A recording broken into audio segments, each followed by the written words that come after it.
Hello friends, share शिक्षा में आपका स्वागत है। यह स्टोरी एक ऐसे ट्रेडर और इन्वेस्टर की है जिन्होंने जीरो से 1400 करोड़ तक का सफर तय किया है और जो वॉरेन बफेट को अपना गुरु मानते हैं। तो चलो अब जानते हैं इनके सफल निवेश यात्रा के बारे में। रामदेव अग्रवाल ये एक आज के समय में भारतीय व्यापारी और मोतीलाल ओसवाल समूह के जॉइंट एमडी और सह संस्थापक हैं। इसके साथ ही वो एक प्रतिष्ठित शेयर बाजार निवेशक है जिन्होंने जीरो से शुरुआत करके 1400 करोड़ से भी ज्यादा पोर्टफोलियो बनाया है। मोतीलाल ओसवाल की लोकप्रिय वेल्थ क्रिएशन स्टडी रिपोर्ट के पीछे वैल्यू इन्वेस्टर रामदेव अग्रवाल का दिमाग है। उनके पास भविष्य के मल्टी बैगर शेयरों की पहचान करने का अद्भुत कौशल्य है, जिसके आधार पर आज उन्हें 1400 करोड़ से भी ज्यादा संपत्ति का निर्माण किया है। इसके अलावा मोतीलाल ओसवाल समूह में भी उनकी 36% हिस्सेदारी है। रामदेव अग्रवाल जी मध्यम वर्गीय परिवार से थे। इनका जन्म 5 अप्रैल 1997 को रायपुर छत्तीसगढ़ के एक दूर दराज के गांव में हुआ था, जहां बिजली और उचित सड़कें भी नहीं थी। नियमित शिक्षा पूरी करने के बाद रामदेव अग्रवाल जी ने मुंबई में जाकर चार्टर्ड अकाउंटेंसी की पढ़ाई करने का फैसला किया। चार्टर्ड अकाउंटेंसी को पूरा होने में 5 साल लग गए। उसी समय से उन्हें शेयर बाजार में निवेश करने की काफी रुचि बढ़ गई। तभी उन्होंने उसमें ही अपना करियर बनाना चाहा, लेकिन उन्हें कोई अवसर नहीं मिल रहा था। रामदेव अग्रवाल जी के पास निवेश करने का ज्ञान तो था, पर न कोई जमा पूंजी थी और न ही कोई ग्राहक थे। ऐसे वक्त अपने अध्ययन के दौरान उनकी मुलाकात श्री मोतीलाल ओसवाल जी से हुई और उन्होंने अध्ययन पूरा होने के बाद उनके साथ पार्टनरशिप में स्टॉक मार्केट में निवेश करने का फैसला किया।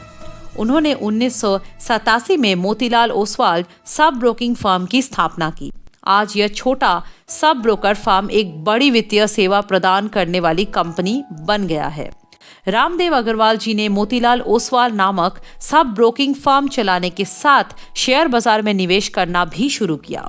शुरुआती के कुछ साल उन्हें कुछ ज्यादा लाभ नहीं हुआ, परंतु 1990 से 1992 इन 2 सालों में हर्षद मेहता बुल रन के चलते उनकी 15 से 20 लाख की इन्वेस्टमेंट 30 करोड़ रुपए की हो गई।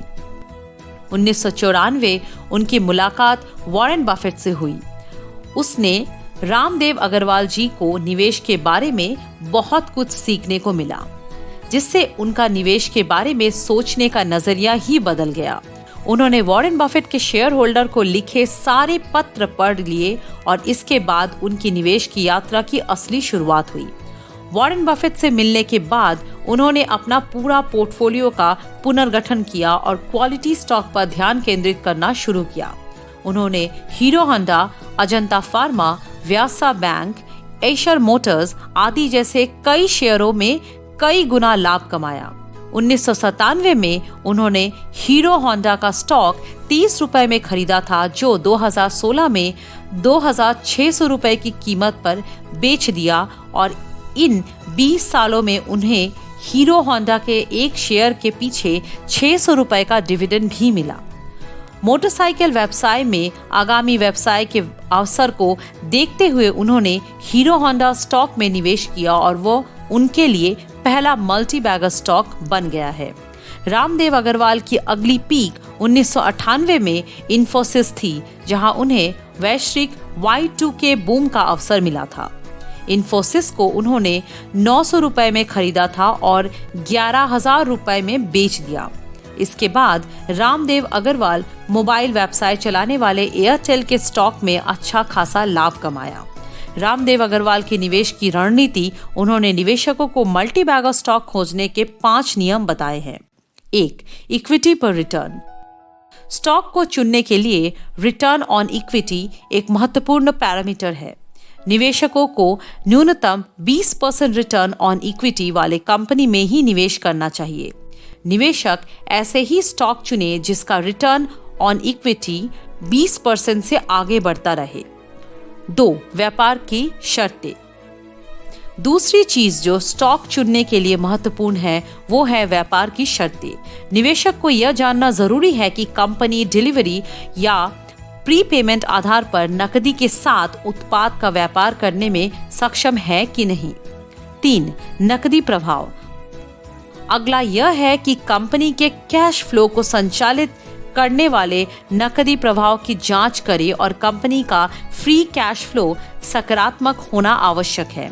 नकदी प्रभाव कंपनी की लाभप्रदता को इंडिकेट करता है। नकदी प्रभाव को जानने के लिए कंपनी के नकदी प्रभाव विवरण का अध्ययन करने की आवश्यकता है। 4. व्यवसाय की दीर्घायु। व्यवसाय की दीर्घायु को जांच करें। व्यवसाय विकास की कहानी कब तक जारी रहेगी। अनुभव के आधार व्यवसाय की दीर्घायु की भविष्यवाणी जानना आवश्यक है। 5. प्रतियोगिता।